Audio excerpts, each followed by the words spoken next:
So I do want to talk a little bit about that and like that connection between whether you keep talking about like high efficiency, but like efficiency of movement, but also how that affects a mental state and how that affects like how we go about our lives and how we get better, right? So we've both been around a lot of high performing people. I think we choose to surround ourselves with high performing people, and there seems to be like, you go to a 4:30 a.m. workout, like there's Yeah, there's not a lot of slackers in a 4:30 a.m. workout, right? Like they're just absolutely. like kind of attracts like.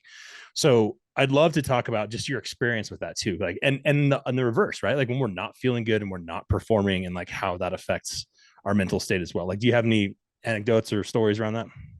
Yeah, so I think I mean, there's a ton of research. There's giant bodies of research of, movement itself just helping to release endorphins and helping, it's like the whole runner's high thing and like just to be able to like get some like feel good, Yeah. chemicals, neurotransmitters. And there's tons of research on that stuff. And I think that that's a really important piece.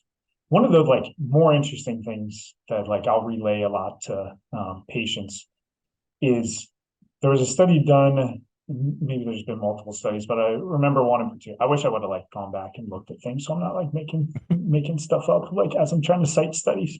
Um, but the one of the studies that really caught my eye was so they did a bunch of um, a bunch of things to try to help reverse dementia like symptoms or help like kind of like help with cognitive functions. And you always hear like, oh, you can learn a new language, you can learn an instrument, and you can do Sudoku, and you can do crossword puzzles. And they looked at all these like it was a big like meta-analysis of like looking at all of these different things.